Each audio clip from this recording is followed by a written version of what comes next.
la siin doono haddii ilaha yidhaahdo khadka telefonka waxaa si toos ugu jira sheekh maxamed طayib imaamka masjidka birmingham oo khadka telefonka ku jira sayidii may maqashaa waakum allah asalaamu calaykum waraxmat ullahi wabarakaatu wacalaykum asalaam waraxmat ullahi wabarakaatu ka raalli ahow in badan baa khadka telefonku waayay soo dhawow sheekh waa dhawahay jazakum allah khayra waan idin salaamaya adiga iyo martida sharafta badan sheekh maxamed asalaamu iyo kulligeen dhammaantiin mushaahidiinta iyo mustamaciinta wasalaamu allahi calaykum waraxmatullahi wabarakaatu sheekh maxamed طayib cabaar baad dhegaysanaysay intaanan su-aal ku weydiinin soo daa bismi llahi raxmaan raxiim alxamdu lilahi rabbi alcaalamiin wasalaatu wasalaamu calaa rasuuli llah wala saxbi wasalim awal waxaan mar koobaad iyo mar labaadba ku celinayaa tv-ga universal barnaamijkan uu hadda ka horna uu soo daayey haddana uu ku soo celiyey aan rajaynaynana sidaad haddaba u ballan qaadeen inuu soo celceliyo yaan aada ugu shukrinaynaa ama ugu ammaanaynaa midda labaad ikhwaani fi lislaam sida aynu ognahay walxamdu lilah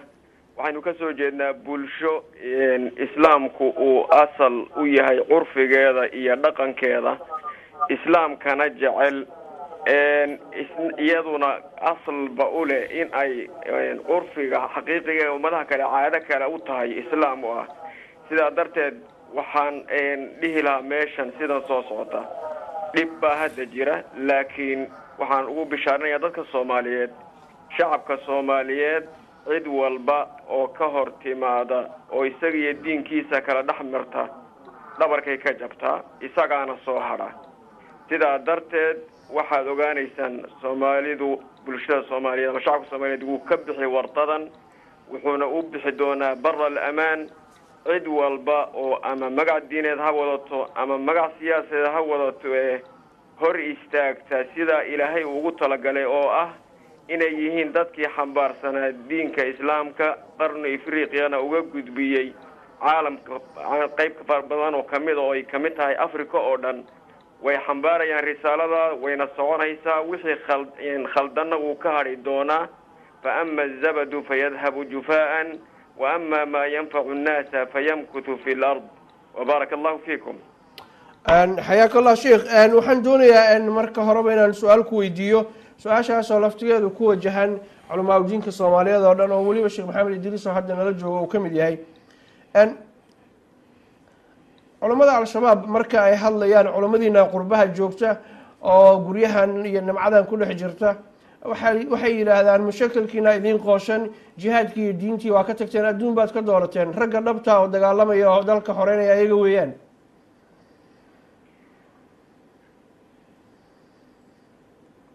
sheekh dayib baaraka allah fiikum bismi llah waxa qofku haddii uu qofka kale wuu tirtirsiin karaa waxna wuu u sheegi karaa annaguna in wax naloo sheego dhib male laakiin midda muhiimkaa waxa weeye qofku meesha uu ku nool yahay muhiimahe waxaa muhiima waxa uu hayaay inuu yahay wax bannaan inuu ilaahiisa ku raadigeliyo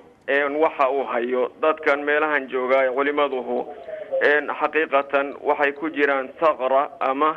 furin diineed bay ku jiraan oo bulshada meeshan joogtay u hayaan khidmadii islaamka ay u baahnayd hadday ka tagaana wax u buuxiya maba helayaan laakiin midda muhiimka waxa weeye ikhwaani fi lislaam jihaadka waa diinkeenna qayb ka mida waa aayada qur'aan qof muslim ahoo diidi karana ma jiro laakiin waxaan jeclahay in haddii culimadii hadda iga horreysay markaan dhegaystay aadna iga xog ogaalsan siiba sheekhi culimada gudaha ka soo hadlaysay walaaladeena gudaha jooga waxaad moodaa inay aada uga fogaadeen ama aysan aada ugu dhagan nuglayn wada hadalka xiwaarka waxa isu sheega wax kala dhegaysiga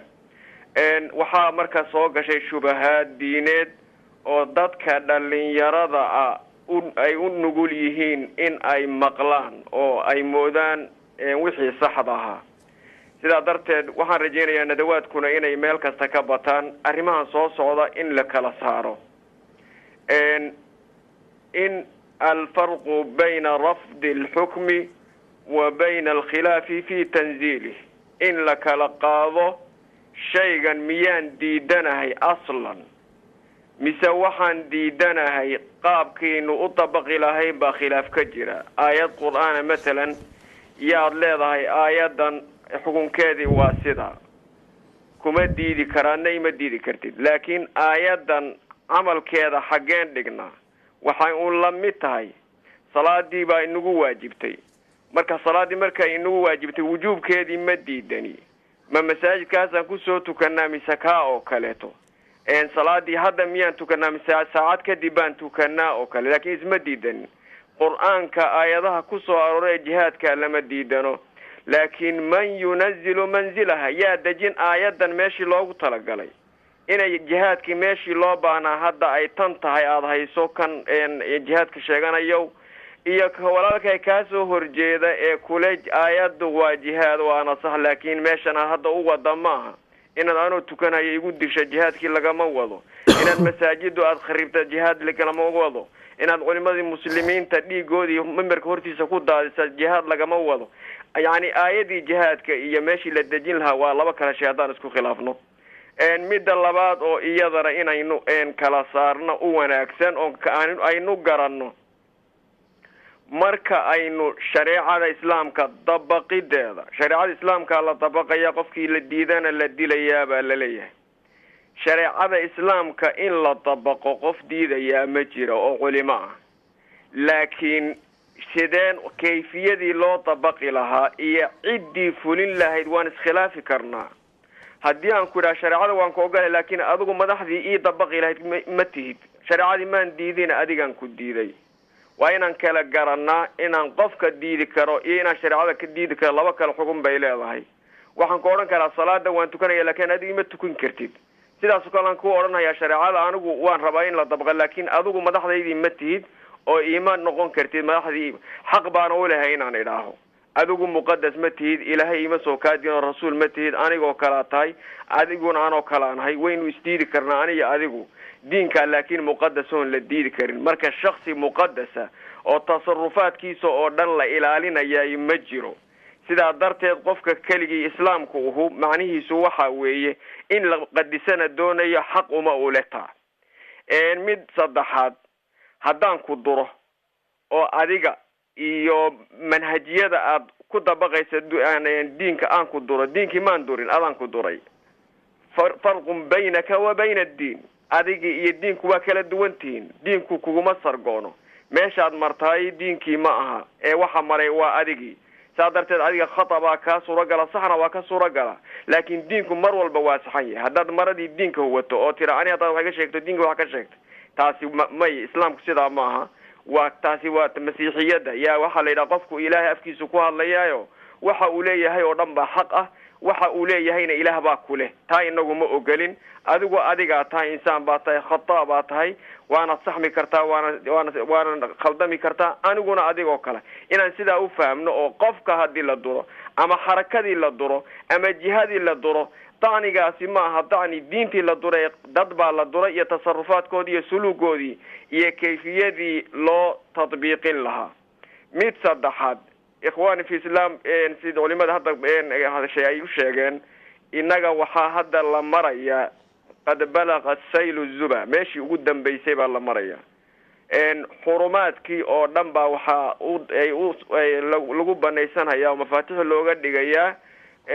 aayaad qur'aaniya oon kuwoodii ahayn aayadiibaa waxaa la dhigayaa meel aan meesheedii ahayn aliltifaafu cala almusallamaat baa hadda yimid shaygii taxriimkiisu uu yahay mujmacu calayhiga ahaa baa shubha qof soo tuuray lagu banaysanaya oo xurumaadkii dhiiggii iyo cirdigii iyo amwaashii yaa waxaa lagu banaysanhayaa aayada aan daliil u ahayn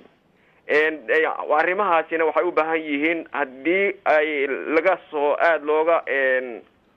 sheegtay inayna walaalada qaarkood aada u maqlaynin bulshadiibaa si guud u baahan in laga saxo afraada keliya ma aha laga eed sheeganayo bulshadii baa la rabaa khata ah si guud in sidaa darteed aliltifaaf cala almusallamaat oo dhiiggii qofka muslimka ah yaa hadda wuxuu noqday shay basiida oo diin kale lagu banaysanayo arrinkaasina waa khatar aada iyo aada culus weeyaan waxaa aada u fiicnaan lahay oo aan ka jeclaan lahayn caawa in walaalada dadkooda u fatwooday ayna qanciyaan oo annaga laftanada mararka qaarkood waxaan is-idhaahaa waxa dhacayo dadkii aan culimo lahay qaarkood qiinay miyaa soo dhahaya oo wiilasha soo sameeya odhanaya shaki baa igaga jira sidaa darteed waxaan aad u jeclaan lahaa inaan ogaado war waxaan maydinka soo diray مثلا الله نحرس هذا عالم كهذا وجودا بيسمي له صوت عفي إن لوحة جدبي يدات كلاميت كأ هدي عن هلا يو دات كعندون المجايود أنا شيء لكن دات علماء شخصيا وقانون كم بغليين جيز تاجران وحن به لها عاوة إن مدلي لهيد شيخ عبد القادر الله نحرس الصلاة كجرة ومسجد كمين بركورتي ستغنى حبط ما كله فن هذا ما أديك صوت ويل كاسيا يري إلا هذا ويل كي عن سماء إلهه أنا يقولون وين بنايستي ويان مركز سيدا درت وحين أباهنها تمرك قاركود إيجا لفتو ذينا كأوجانا وحيابها قاركود دعية ما إيجا كدم بيا بس إيجا لفتو ذي والجوسي دحجرا أو عن كلا كوسي جرتو كسي دم بيسو مركز قاركود وحيابها عن qof muslimihi uusan marnaba u sahlanayn inuu aqbalo baa mararka qaarkood dhacaya saa darteed baan isjiraha mararka qaarkood armaysan iyagaba ahayna wax ka sii daro oo ka sii dambeeyay uu jira ugu dambeyntii anigu barnaamijka qayb weyn ka aan doonayaan dadka ka hor istaago ikhwaani fil islaam hadda waxay u baahan tahay wax aad iyo aad u badan in bulshada haddii culimadii yahay lagala hadlo oo laga dhaadhiciyo bulshada caamka ama afraada kaliya si guud tawciya caama inaan helno fikriga quluwiga ee noocaasa xaqaa'iqdiisa in banaanka la soo dhigo asbaabtiisa inaan banaanka soo dhigno in mararka qaarkood aan iftiimino dadka ku dhex jiraayay inay qaarkood muslimiin baahayno oo isku dhex jiraan ay dhacdo mararka qaarkood dad muslimiina oo u khaldan yani jiha mucayana iyo inay kuwa soo dhuntaan kuwaan muslimiin ahayn مثلا dalkan deganaan Denmark oo kala tiin muslim ahaa oo muslim haysano gabdha u guurineen bagaal lagu soo baxay oo dadka lay hoosta ka leen jiray marka waxaan in aynu aad u balwarayno oo aynu bulshada aynu istusno aad baa u fiicnaan lahayd TV-guna mar labaad baan ku celin aad buu mahadsan yahay arrimahan oo kale laakiin in la sii wado oo aad iyo aad loo iftiimiyo xaqaa'iqda waxaan meesha uu ku salaysan yahayna la soo dhiraandhiriyo aad baan u jeclaysan lahaa baarak allah fiikum sheekh maxamed khayr allah ku siiyo waxaan adiga iyo dhammaan daawadayaasha TV-ga Universal ba insha Allah taala ugu bishaareynaa barnaamijkan bishii mar soo gali doono iyo kuwa kale oo waaweyn oo tayo laba inay ku soo food leeyihiin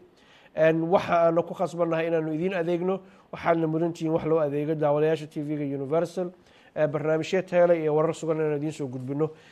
waxaan jeclahay sheekh maxamed intaan ka bixin inaan ku weydiiyo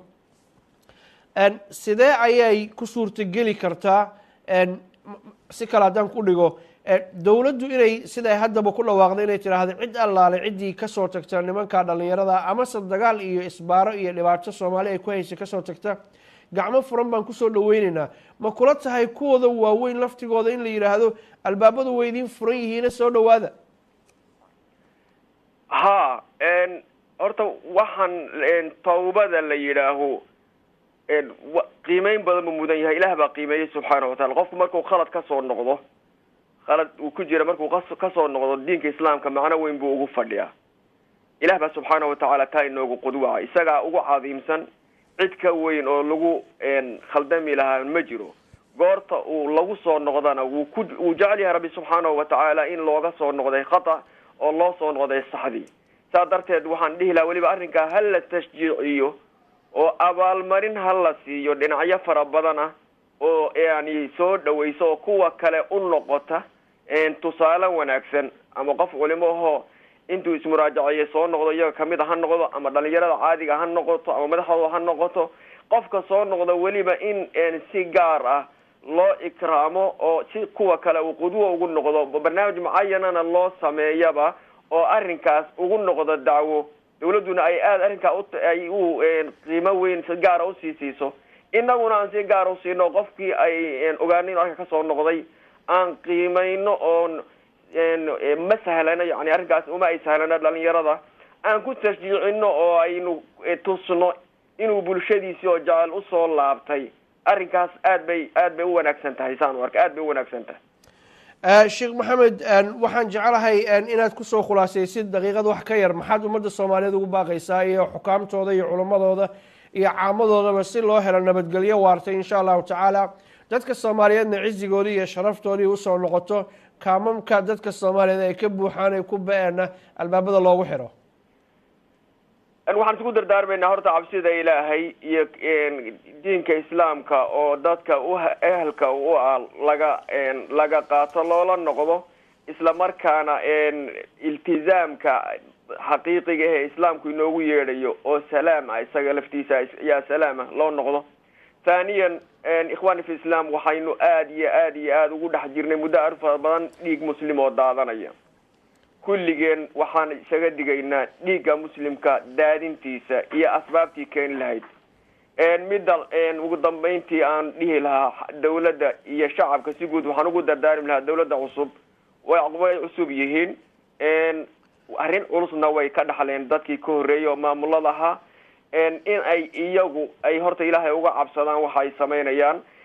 dadaalna ay ku bixiyaan inta ay joogaan ilaahna ay subxaanahu watacaala ay kaalmo u weydiistaan in inta ay joogaan dawrka dawla leedahay awoodoodii intay gaadhsiisan tahay inay ku dadaalaan shacabkana waxaan rajaynaynaa inay ku caawiyaan iyaguna qaabkii lagu caawin lahaa in ay sameeyaan oo bulshada ay uga faa'iidaysan lahaayeen daaqaadkooda kala duwan goloyowgii ay ku istiicaabi lahaayeen dadka caawinayana ay dhisaan sidii golihii culimada golihii duqayda golihii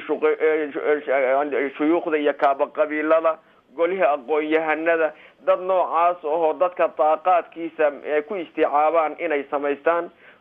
qof walba soomaaliyihiina uu ogaado diinkiisa iyo dalkiisaba inuu mas-uuliyadi ka saaran yahay bacda dalika ilahi subxaanahu watacaala inaguma hoojinaya marka aynu qalbi khaaliso aynu usoo noqono tawbana waan isu dardaarmina dadka soomaliyeed dembiye fara badan bay kala galeen in allaha laa yugayiru ma biqawmin xataa yugayiru ma bianfusihim